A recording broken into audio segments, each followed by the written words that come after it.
వి gold trusted gold buyers మీరు తాకట్టు పెట్టిన బంగారాన్ని విడిపించి ఈ రోజు ఉన్న మార్కెట్ ధరకు అన్నయ్య ఎప్పుడు కూడా అమ్మని ఏదైనా షూట్స్ ఉన్నప్పుడే వదిలి వెళ్తాడు, లేకపోతే అస్సలు వదలడు.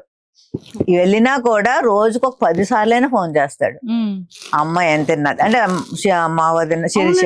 నాకు అదే తెలిసింది అంటే ఎవరికి పిల్లలకి గానీ వైఫ్ కి గానీ కాల్ కూడా చేయరు, అమ్మకి మాత్రం మధ్యాహ్నం గానీ నైట్ గానీ అమ్మ నువ్వు తిన్నావా అని ఫోన్ చేస్తా. అమ్మ కానీ ఎత్తకపోతే ఇంకంతే. మా శిరీష తన పేరు, మా అన్నయ్య వైఫ్ పేరు. తనకి ఫోన్ చేసి అమ్మ ఏం చేస్తుంది, ఫోన్ తీయలేదేంటి, ఒకసారి అంటే నిద్రపోయినా కూడా ఒకసారి 2 o'clock షూట్ నుంచి వచ్చినా కూడా అమ్మ దగ్గరికి వెళ్ళిపోతాడు. ముందు వెళ్ళిపోయి అమ్మ పడుకుంటే ఒకసారి వెళ్ళి హగ్ చేసేసుకొని ముద్దు పెట్టుకుని అప్పుడు వెళ్ళి పడుకుంటాడు. అంత కేరింగ్, చాలా కేరింగ్ గా.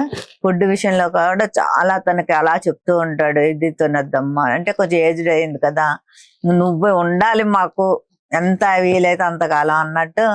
అంటే నేను చాలా తక్కువ మందిని చూస్తాను అలా. అంటే ఇప్పుడు చాలా మంది జనరేషన్ చూస్తున్నాం కదా మనం. నన్ను కూడా అంటే మా డాడీ చనిపోయిన తర్వాత నాకు డాడీ చనిపోయారన్న ఇది ఎప్పుడు కనపడలే. నా 2 బ్రదర్స్ నాకు బోల్స్ లాగా నించున్నారు, 2 చాలా సపోర్ట్ నాకు. అసలు కోవిడ్ టైంలో నాకు సర్జరీ చేయవలసి వచ్చింది. సెకండ్ టైం కాదు, ఫస్ట్ అక్టోబర్లోనే. కోవిడ్ కదా, అప్పుడు ఎవరు రావడానికి అవ్వదు, ఏమి చేయదు. నేను కూడా వద్దు అని చెప్పా, పర్లేదన్నా వద్దులే ఆడు. ఇంకా అసలు అలా ఎలా చేయించేసుకుంటావు, ఎవరు లేకుండా నువ్వు హాస్పిటల్లో ఎలా సర్జరీ చేయించేసుకుంటావు, ఏం లేదు ఏమైనా పర్వాలేదని. తనకి షూట్స్ ఉన్నాయని అమ్మని తన వైఫ్ని కార్లో ఎక్కించి మళ్ళీ వాళ్ళకి ట్రైన్లో అది అయితే మళ్ళీ ఏమైనా అవుతుంది కార్ బుక్ చేసి పంపించి నా దగ్గర ఉంచాడు. ఉంచి నేను అన్ని అంటే కొన్ని మర్చిపోలేము. రోజు నాతో మాట్లాడతాడు, కంపల్సరీ మాట్లాడతాడు. నా టోన్లో చిన్న డిఫరెన్స్ ఏమైనా కనిపించినా వెంటనే ఏమైంది రా అంటాడు. తెలిసిపోద్ది, నా టోన్ తెలిసిపోద్ది వాడికి. ఏం లేదు బాగానే ఉన్నాను అంటే కాదు చెప్పు అంత అంటే ఏమైనా చెప్పే వరకు వదలడు అనమాట. అంత ఎస్ తను మెంటాలిటీ కూడా అంతే. చిన్నప్పటి నుంచి కూడా ఫ్రెండ్స్ తోటి, ఇప్పుడు మేమందరము డాడీకి అలా ట్రాన్స్ఫర్లు అయ్యేవి కదా, సో చోడవరంలో ఎక్కువ కాలం. వాడి ఫ్రెండ్స్ అందరూ మా ఇంటి దగ్గర ఫుడ్ తినేవారు. అసలు డాడీ కూడా ఇంకా చాలా ఎంత కొట్టేవారో, మళ్ళీ అంత మా ఇద్దరు అంటే అన్నని నన్ను కాదు వాడిని పట్టుకుని హక్ చేసుకుని కాల్ మీద కాల్ వేయించుకుని పడుకునేవారు డాడీ. మళ్ళా నన్ను ఏదైనా అంటే నేను కూడా చెప్పేదాన్ని కాదు, నేనేమన్నా అంటే మాత్రం వేసేసేవారు. నన్ను కానీ ఏమైనా అన్నాడు అంటే ఒక్కొక్కసారి ఆయన ఎక్కువ కొట్టేస్తారు అనేసి నన్ను ఏమైనా అన్నా కూడా నేను చెప్పాను. అంటే చిన్నప్పుడు ఎలా ఉండేవాడు అంటే, కొంత ఏజ్ వచ్చేసరికి నేను ఇంటర్ 10th ఆ టైంకి జస్ట్ మనం వెళ్తున్నప్పుడు కామెంట్ అంటే చేస్తారు కదా అబ్బాయిలు అన్న తర్వాత ఏదో ఒకటి. వాడికి తెలియకపోయినా వాళ్ళ ఫ్రెండ్స్ కూడా వాచ్ చేసి ఒరే చెల్లిని వాడు అలా అన్నాడంటారా ఇలా అన్నాడంటారా వెంటనే. ఇంకా నేను అందుకని చెప్పేదని కాదు, ఇంట్లో వాడు వెళ్ళి వాళ్ళతో ఏం తగులేదు, వాళ్ళు ఏదో కామెంట్ చేసుకుంటారు ఓకే వదిలేవచ్చు కదా అన్నట్టు నేను చెప్పేదాన్ని కాదు. పుట్టి పెరిగిందంతా వైజాగ్.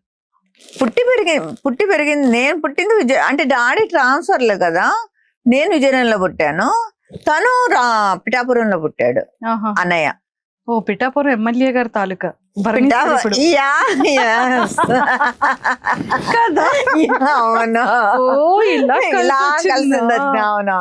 వెరీ వెరీ నైస్ అన్నాళ్ళు. ఇప్పుడు సార్ సార్ పిఠాపురం తాలూకా ఎమ్మెల్యే గారి తాలూకా కదా మీరు? అవును, పిఠాపురంలో పుట్టాడు డాడీ, పిఠాపురం. సో అక్కడ పుట్టాడు అన్నయ్య. నేనైతే విజయనగరంలో పుట్టాను. చిన్నతనం అంతా చాలా బ్యూటిఫుల్ ఉంది మ్యామ్. చిన్నతనంలో అంతా ఇట్లాగే అంటే ఇలాగే ఉండేది. అంటే కొంచెం అగ్రెసివ్ గా ఉండేవాడు ఎప్పుడూనే. అంటే మా పెద్దనే చాలా కామన్, చాలా అంటే చాలా కామన్ అనమాట. ఇంకా సార్ చాలా రెబల్ అని కూడా విన్నాను.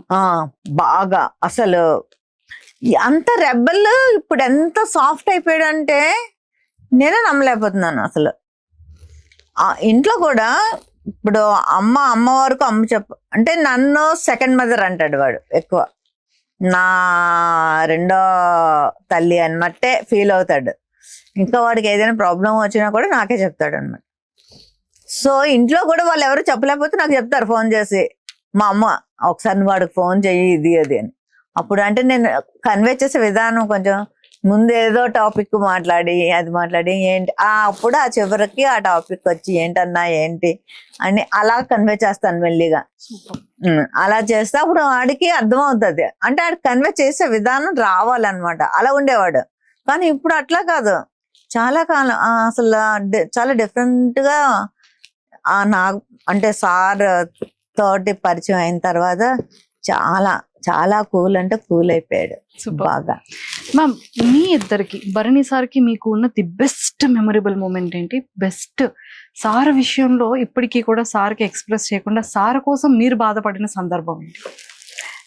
మెమరబుల్ మూమెంట్ ఏంటంటే, నేను ఇంటర్లో ఉన్నప్పుడు నన్ను ఎవరో టీచ్ చేసేవారు, అట్లా ఏదో ఉండేది.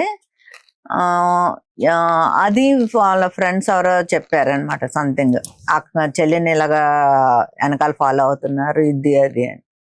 వెళ్ళి ఏం చేశారంటే ఈ ఫ్రెండ్స్ అందరూ కలిసి, ఇంక్లూడింగ్ అన్నయ్యతో కలిసి అందరూ కలిసి కొట్టేశారు వాళ్ళని.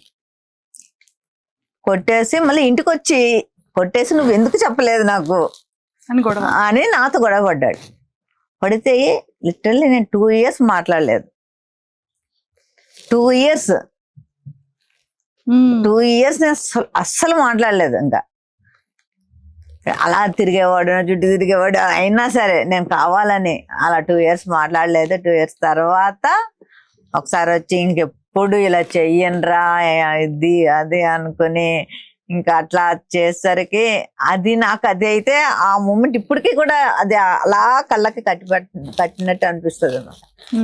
సో ఆ మూమెంట్ అయితే నేను మర్చిపోలేను. అంటే ఒక బ్రదర్ అండ్ సిస్టర్ బాగా బాండింగ్ అయ్యి మంచి క్లోజెస్ట్ గా రావాలి అంటే సంథింగ్ స్పెషల్ ఉంటుంది. ఎస్, ఏదో ఒక మూమెంట్ ని ఇలా యూటర్న్ చేస్తుంది. అవును అవును. అంటే డిస్టెన్స్ బట్టి ఒక బాండింగ్, లేదు అంటే కొన్ని వర్డ్స్ అనేది హార్ట్ గుండిపోతుంది, లేదా నా వెనకాతల కొండంత అండ అని ఒక ధైర్యం ఏదో ఒక సందర్భంలో ఇచ్చే విషయంలో హార్ట్ అయి ఉంటుంది. అలా మీ విషయంలో అయింది? అలా ఇప్పుడు ఇది అయింది కదా. తర్వాత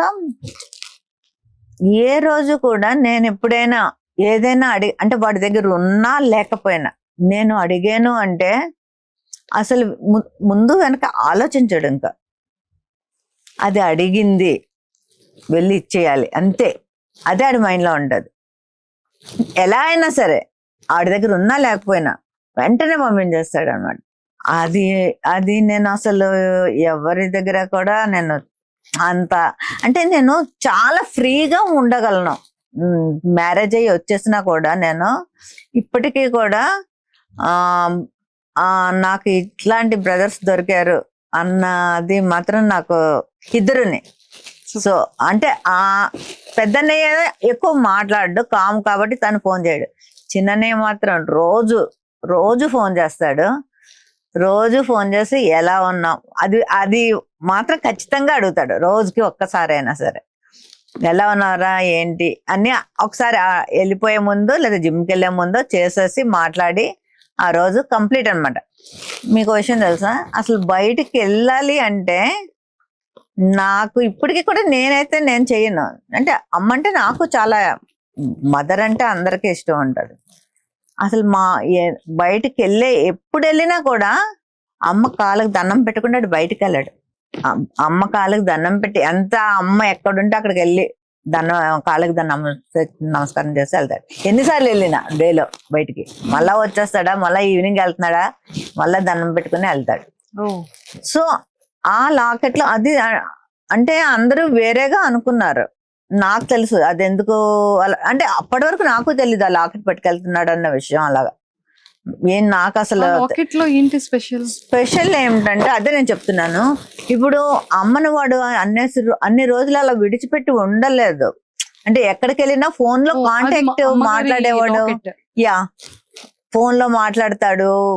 ఇక్కడ దీంట్లో బిగ్ బాస్ లోకి వెళ్తే అది ఉండదు కదా వాడికి. సో అమ్మను వదిలేళ్ళాలన్నది చాలా పెద్ద వాడికి ఇది అంటే షూటింగ్లకి వెళ్ళినప్పుడు వదిలి వెళ్ళాడు, కానీ ఫోన్ లో మాట్లాడేవాడు తనతోటి. ఇప్పుడు అది కూడా ఉండదు కదా. సో అమ్మ రెస్పెక్ట్ అన్నమాట. అది ఒక సూట్ కేసు లో పడేసేది కాదు, తనకి ఆ వాల్యూ. అదే గురువు గారికి కూడా తను ఇచ్చే వాల్యూ ఆ రెండిట్లోనే అది ఉంది. సో దాన్ని ఆ సూట్ కేసులో అంటే అమ్మని సూట్ కేసులో నేను పెట్టి పట్టుకెళ్ళిన ఆ ఫీలింగ్ తోటి వెళ్ళాడు అనమాట. సో అది వేరేగా అనుకున్నారు అందరూ. నాకు తర్వాత నాకు అర్థమైంది, నేను కూడా నాకు తెలియదు అసలు బిగ్ బాస్ లోకి వెళ్తున్నాడని. వెళ్ళి ముందు రోజు చెప్పాడు అంతే, ఎవరికి చెప్పలేదు. ఆ లాకెట్ కూడా నేను స్టేజ్ మీద చూసాను. అసలు ఇట్లా పట్టుకెళ్తున్నాను, అసలు ఏమీ లేదు, మాకు ఏమీ తెలియదు. స్టేజ్ మీద నేను చూసి అంటే నేను అలా ఫీల్ అయ్యాను. అంటే మిగతా వాళ్ళకి ఆ బాండింగ్ తెలియదు కాబట్టి అదేంటి ఆ లాకెట్ ఏ సూట్ కేసు లో పెట్టి ఇప్పుడు ఆ లేడీస్ అందరు తెచ్చుకోలేదా, ఇట్లా పట్టు రావచ్చు కదా, దాన్ని ఒక ఇది చేశారు ఇది అన్నట్టు ఫీల్ అయ్యారు. కానీ నాకు అర్థమైంది ఏంటంటే అమ్మని అలా పెట్టి తేడం వాడికి ఇష్టం లేదు. మెయిన్ తనతోటి తెచ్చుకుని తన దగ్గర అది వెళ్ళిపోయిన తర్వాత అమ్మ తన ఇది కూడా గేమ్ డౌన్ అయింది. సో కొంచెం అది కూడా నాకు అనిపించింది, ఓకే దీని గురించి పట్టుకెళ్ళాడు అన్న ఇది, అంటే అమ్మ నాతో ఉన్నది అన్న ఇది తనకి. ఇప్పటికీ కూడా అమ్మనే మేము ఎంత బాగా చూసినా తనంత ఇది మేము చేయలేమేమో అనిపిస్తుంది. ఈ మధ్య కాలంలో బాగా ఎమోషనల్ అనిపించింది ఏంటి? చూడగానే బర్నీ సార్ తలుచుకోగానే మీకు ఏడుపు వచ్చేస్తుంది, ఆ కైండ్ ఆఫ్ మూమెంట్ ఏంటి? నాకు అసలు అన్న ఎప్పుడు ఇట్లా మన బిగ్ బాస్ లో అయింది ఆ రోజు నేను చాలా చాలా అంటే చాలా నాకు అసలు అంటే ఏమైందో ఏం తెలియట్లేదు. ఆ రోజు వాళ్ళ పాపకి నేను ఒక ఎన్ని టైమ్స్ అంటే 100 times చేస్తుంటాను ఆ డేలో. నాకు అసలు అంటే అసలు ఏం జరిగింది, ఈ రివ్యూవర్స్ ఏవేవో రాసి రిప్స్ విరిగిపోయాయని, రిప్స్ కి బ్రేక్ అయిపోయాయని ఇలా వస్తుంటే అక్కడ కూడా హాస్పిటల్లో ఉన్నారని చెప్తుంది తను. అంటే అంతసేపు అన్ని అవర్స్ అంటే టెస్ట్లు ఏంటి ఇవేంటి, నాకు నిజంగానే చాలా ఏదో అయిపోయింది అనేసి అది మాత్రం నేను నా లైఫ్ లో నాకు చాలా ఆ రోజు తలుచుకుంటే చాలా భయం వేస్తుంది ఇప్పటికే కూడా. ఎందుకంటే ఎప్పుడు అన్నయ్యని అలా నేను చూడలేదు. అలా అంటే ఆ ఫేస్ ఎప్పుడు కూడా మాకు హెల్త్ గురించి నాకు మా అన్నకి ఇద్దరికి కూడా ఎప్పుడు అదే చెప్పాడు, మనకి ముందు హెల్త్ ఇంపార్టెంట్, మనకి ఏం చేయాలన్నా మన హెల్త్ బాగుంటేనే మిగతావన్నీ. డబ్బు ఒకటే కాదు, ఓకే డబ్బు తర్వాత సంపాదించుకోవచ్చు, ఎప్పుడైనా నువ్వు హెల్త్ పోగొట్టుకుంటే హెల్త్ సంపాదించుకోలేవు, కనుక మీరు ఎలా ఉండండి అలా ఉండి. మేము తనతో మాట్లాడితే సగం టైం అదే చెప్తాడు మనకి, హెల్త్ బాగా ఉండాలి, ఇది చేయండి అది చేయండి, ఈ ఫుడ్ తినండి ఆ ఫుడ్ తినండి, ఇలాంటివే చెప్తాడు. అలాంటి తనకి నాకు అలాగ అయ్యేసరికి తీసుకోలేకపోయాను. చాలా ఆ రోజంతా చాలా టెన్షన్ పడ్డాము. మళ్ళీ ఎప్పుడైతే హౌస్ లోకి తీసుకెళ్ళిపోతున్నారు అంటే ఓకే, అంటే కొంచెం బాగానే ఉంటేనే తీసుకెళ్తారు కదా అన్నది. కానీ ఇప్పటికీ కూడా నాకు కొంచెం ఇంకా నాకు తెలుస్తుంది వాడి ఫిజిక్ నాకు ఐడియా ఉంది. ఇక్కడ అసలు వాడికి ఏమీ ఉండదు, మామూలుగా ఇట్లా ఉంటాడు వాడు. ఇక్కడ ఏదో పెట్టారు